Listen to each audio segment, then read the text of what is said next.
And we're live with Hayley and her modern art in her background and her banging lipstick. But today we're going to be looking at James Callis.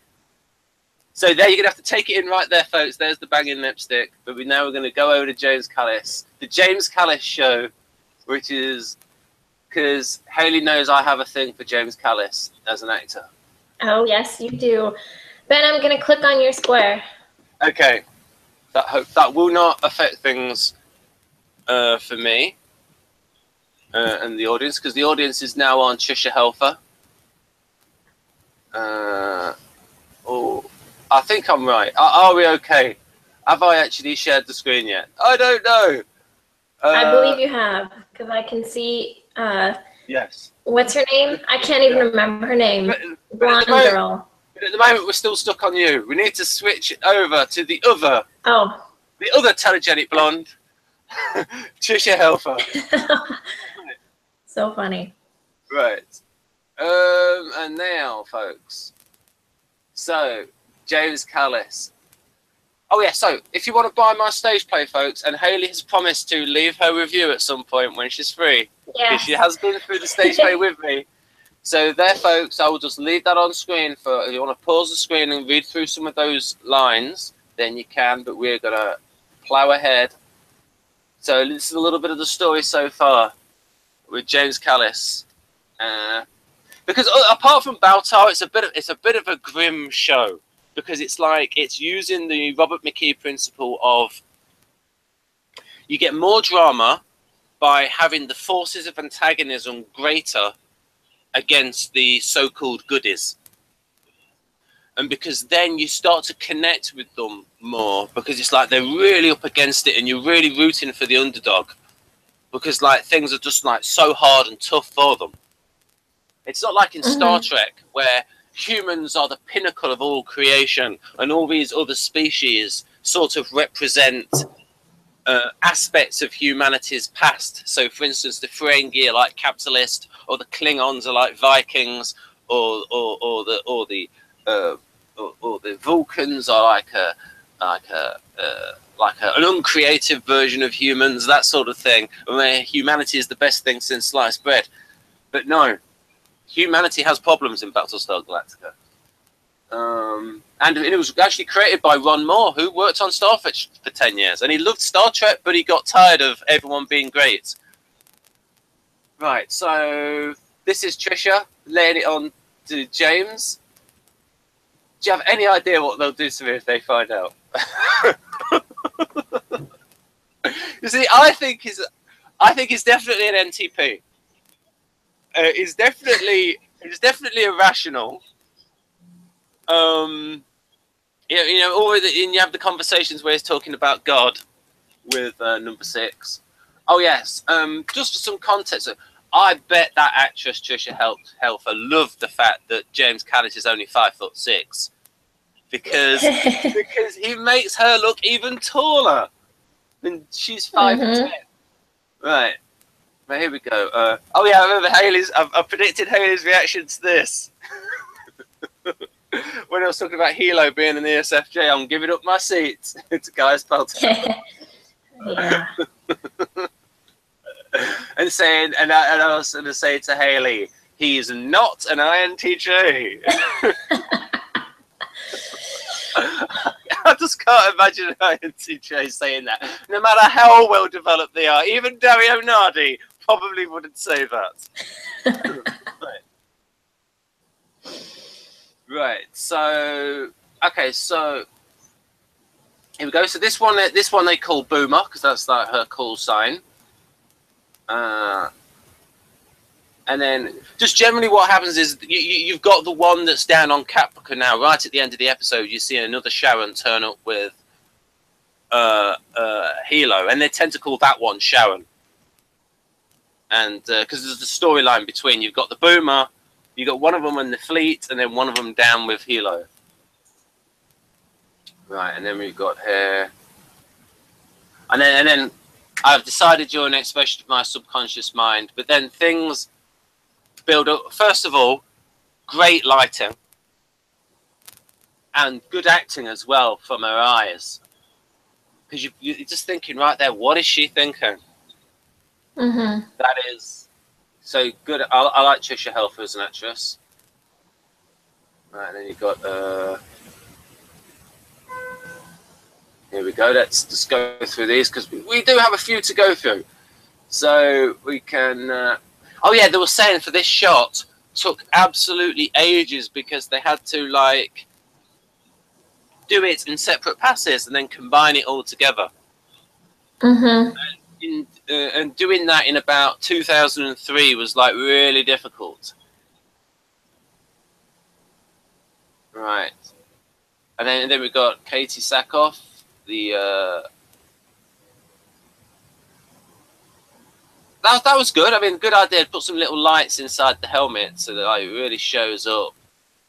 Mm-hmm. Right, and then like, oh, he's not had a shave.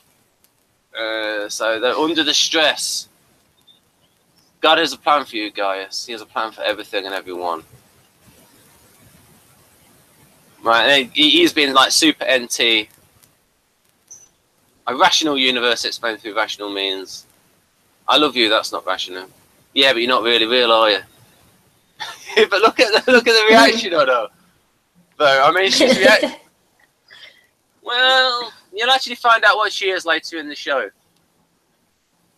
You're also not really here. Right. Why do the Cylons come every 33 minutes? There you go. Why isn't it 34, 35? There's Haley's question answered. Or Haley's question was really, why don't they come every 15 minutes? Because then they'll be able to kill them easier.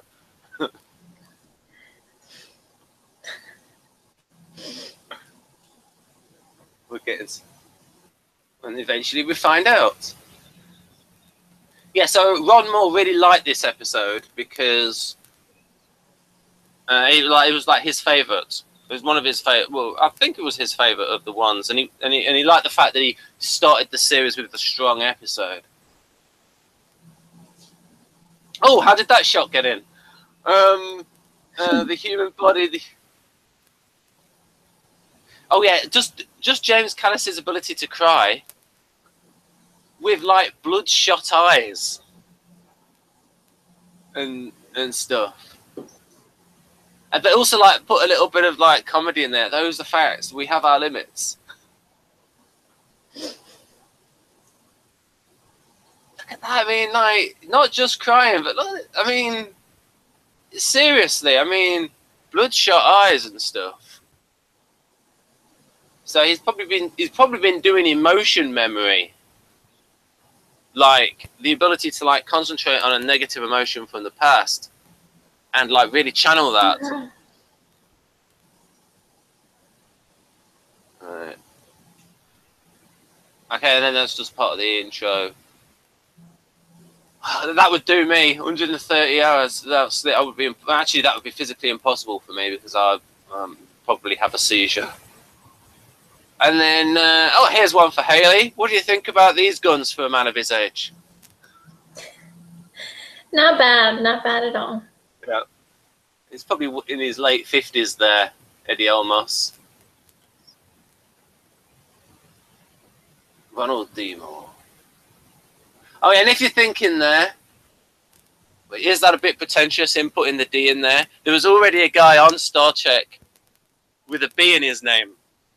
So there was a Ronald B. Moore. Right. To me, the funniest letter in there, if you're going to do that, if you're going to put a letter in there, the funniest one would be a P. For some reason, I just find that funny. It's like Ronald P. Moore. Or it's like when I heard about there's one of the Bushes is called George P. Bush, and I just find that funny for some reason.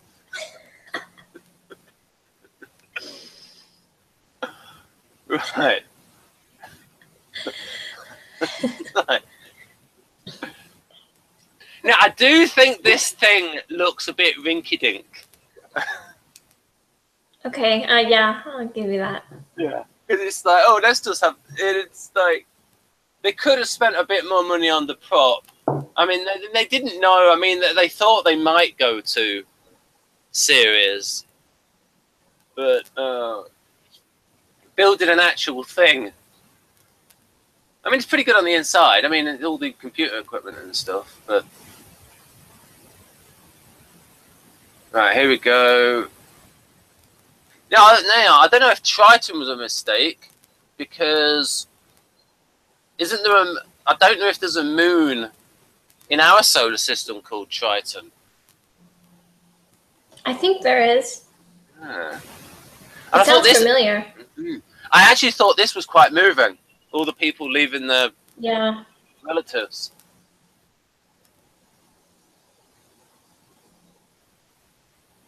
For a second, I just thought about how in real life they just ask the members of the, like, everyone filming and to bring in random pictures of people they know. And again, look, her reaction shots. I mean, just like, because you know me, I'm like obsessive with the eyes and like judging acting by what's going on in the eyes, which is like why I'm so disappointed by Emilia Clarke in Game of Thrones. Because it's like she sounds good, but I don't like her face in terms of her facial acting with her eyes. Wait, who in Game of Thrones? Emilia Clarke is Daenerys Targaryen. She has like the same expression. Okay. She has like the same expression in her face all the while, in her eyes.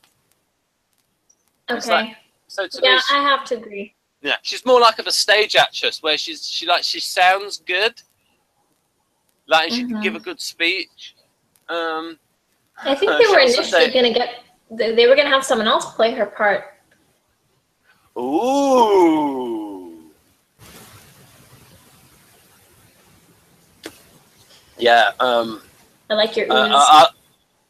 Yeah, I like Cersei's. The actress that plays Cersei is pretty darn good. Nina Headey. Right, here we go. So, who's your favorite character? I know we're talking about Game of Thrones here, but... Okay, my favourite character in Game of Thrones is actually...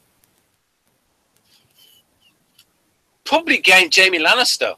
Even though he is in the STP. Okay. But because of, like, the way it's been designed around him, and because of the actor, where you take this guy who's, like, really good at something, like sword fighting, then cut his hand off, and then see what his reaction is to that. And plus, he's in a situation where the only person he loves in the world is his sister. And they've talked, and he's been there with Bronn. And Bronn has talked about him like he can have any woman he wants in the whole world. And he says that women are naturally attracted to Jaime. But Jaime has no interest in any other woman apart from Cersei, who happens to be his sister. So he's in like this tragic situation. And plus, there was also good writing where he went back to rescue Brienne. So, and the fact that Jaime Lannister is the one that saved everyone by killing the Mad King in the first place, who was about to burn the whole of King's Landing with the wildfire. And what will probably happen in the final episode is that Jaime will kill Cersei just before she incinerates everyone. And then Jaime will kill himself. And then everyone will realise that Jaime Lannister's the best character. Here we go. If you're a good Cylon, he'll reward you with a lovely walking toaster of your very own. I want us to have a child, guys. Oh yeah, this is that bit where he's like worried about being caught out. And this is like he has like an INTP SE break reaction where it's like, oh no! Under stress.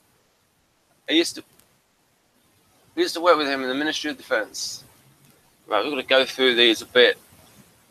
Oh, quite some important information about a traitor in admits. How to defeat cranial defences. Always was a little worried he was onto us.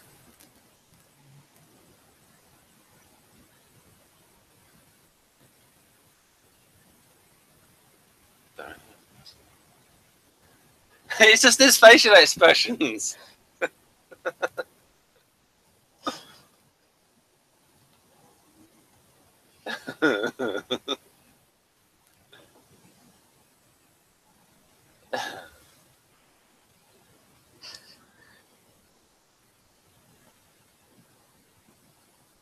But he's able to get away with it by like enfolding it within the character. He is a strange one. Right. Cylon occupied Galactica. Call sign Hilo. So you got here. You've got the CGI. Now, by 5 years later, this CGI looks a lot more realistic. It's still a little bit. It's a little bit like a video game there, the video game quality. Like I said, I mean, yeah, this was broadcast in 2004.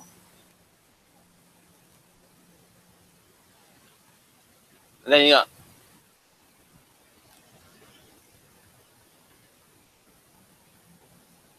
pumping. Oh yeah, just a plot point. The stimulants.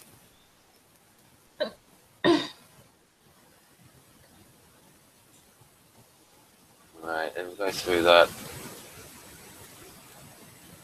And then him taking advantage because he wants to arrest. If the old man's so tired he can't remember, then it's his turn. And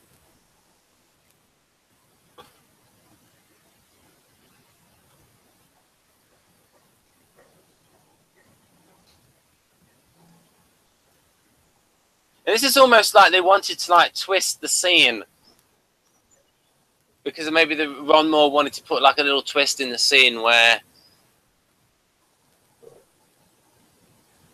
yeah, and then it was, then it was revealed they had a laugh about it because and then she ended up taking them all along. Yeah, you better take. Man, that's gotta be a bitch. Yeah, taking the anti-radiation stuff. Oh yeah. Yeah, especially for you, because you're all natural. And, like...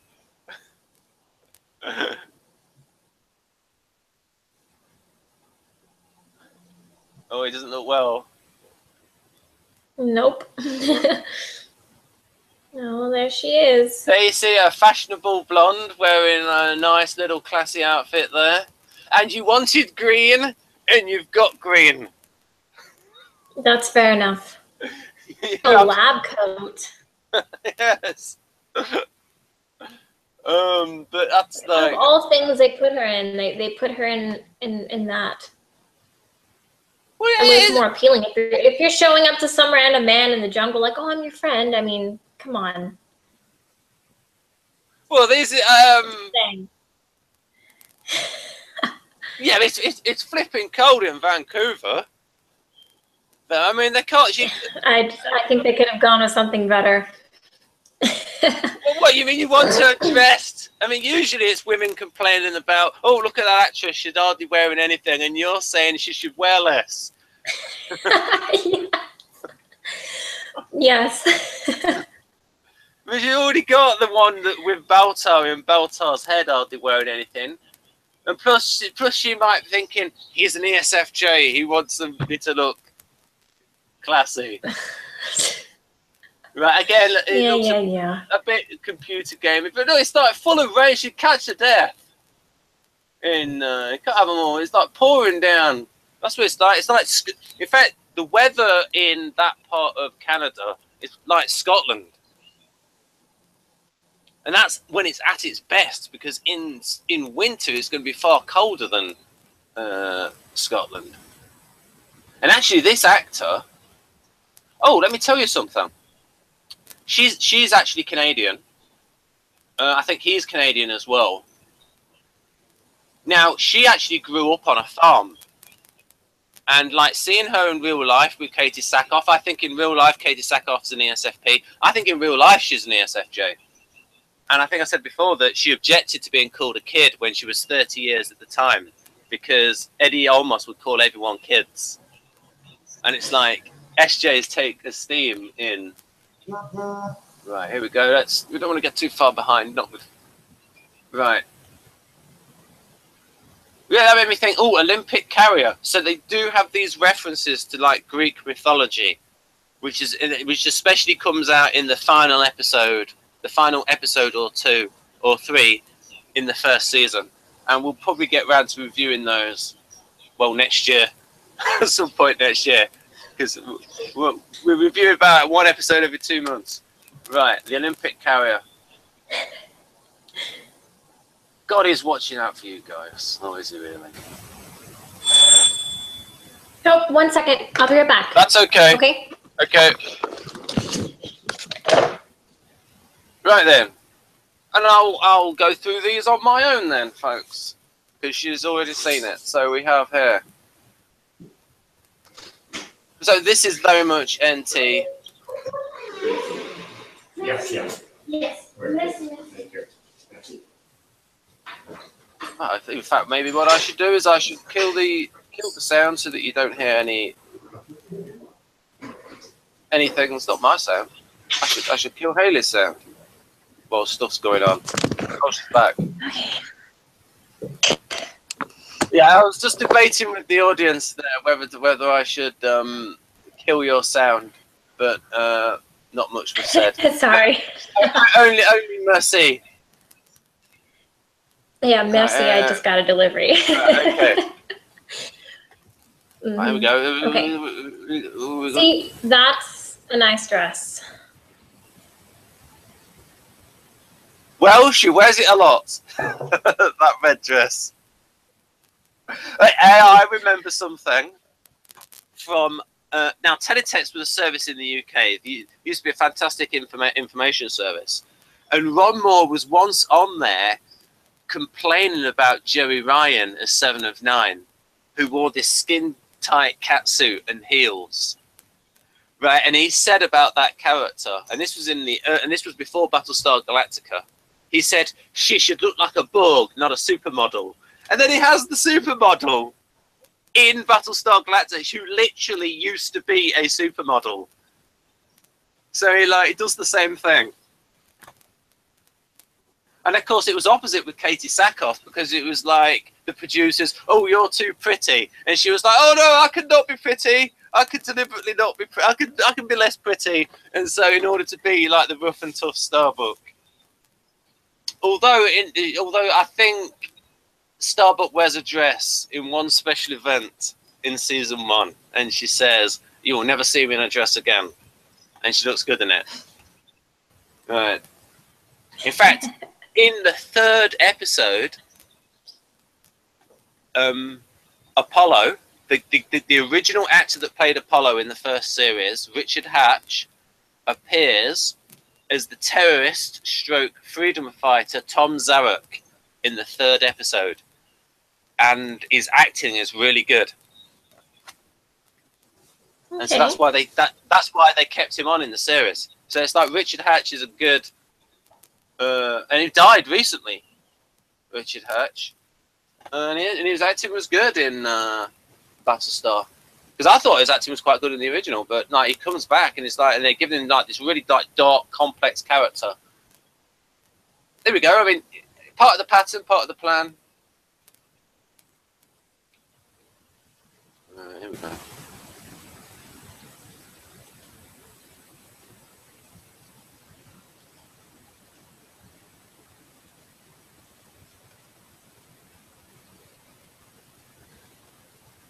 I'm going to get through this. So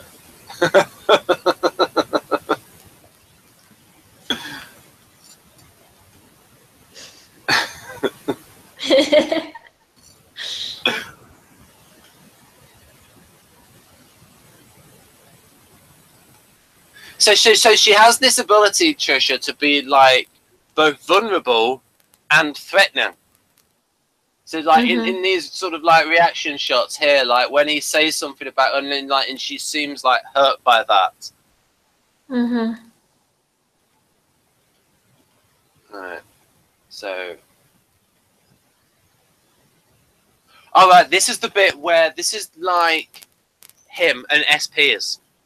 Especially like unhealthy SPs. Where it's like right over. And then it says, and then this is him talking. The truth is, all this has me feeling more alive than I have in years. You look that way. So it's like, it's good to see you without the cup in your hand. So it's like this character always needs stimulation.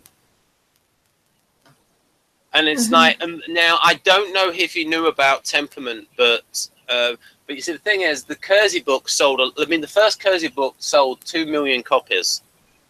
So chances are, someone near, you know, that somebody would have thought, you know, who's a writer, might think, hang on a minute, a book about understanding people could be useful for characterization.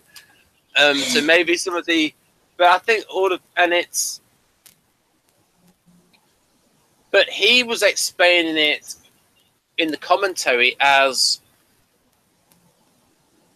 he was thinking, the audience might ask, why does the Dharma keep this drunk around?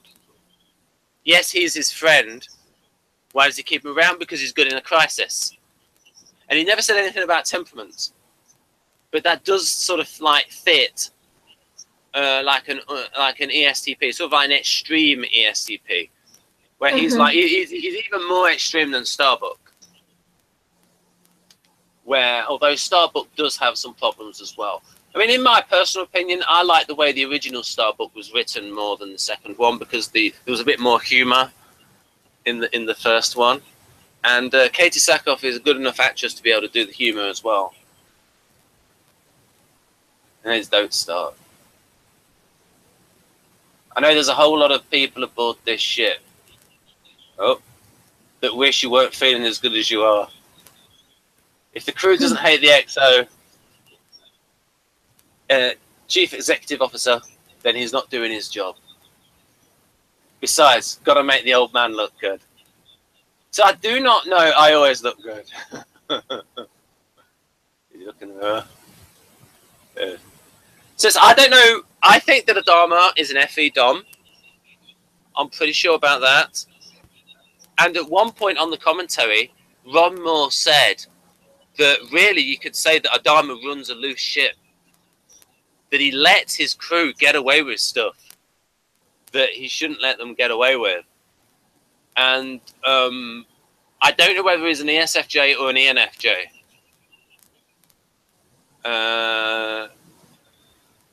It's hard, but I do think he's a FE Dom. And there's other things that come first where he like puts the personal relationships first.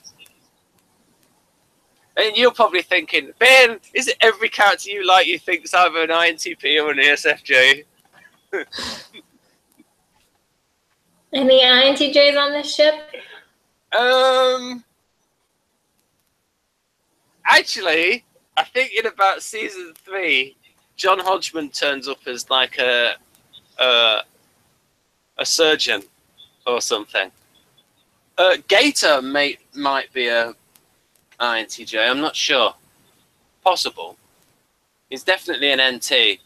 Gator, the little tech guy. Italian looking.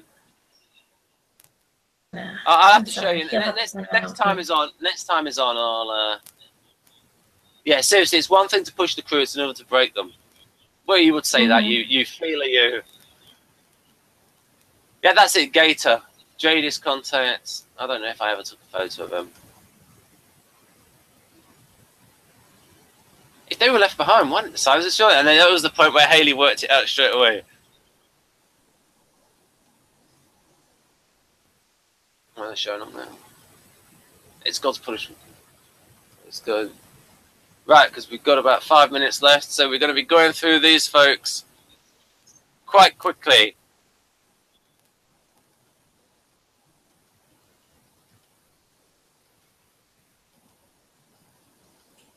So here we go. It's just enough for people to take the information in, and then I'll go over to Haley for her, and we can discuss her thoughts on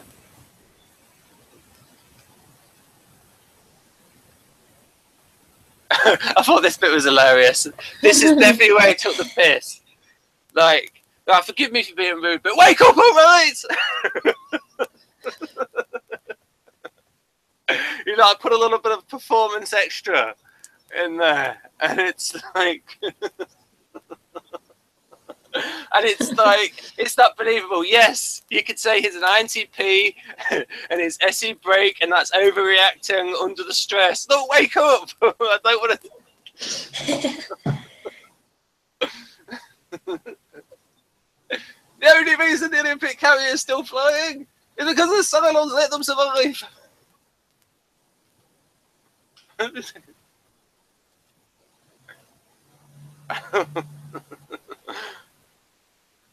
I implore you, listen to me. Cut off any communication with that shit. I know they blow us all up.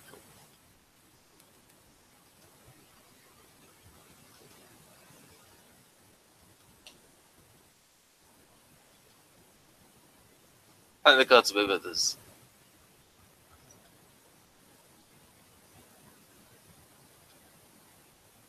Right, go through this.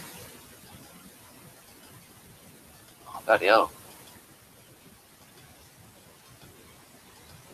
Right, so we'll go through these and then we'll get Haley's thoughts on the episode. Look at Baltar there again with the crying, the bloodshot eyes. And she's asking him to believe in her God. Katie Sackhoff maybe using some objective ethics there. I don't know. It's a civilian ship. You can't blow them up. Why not? Right.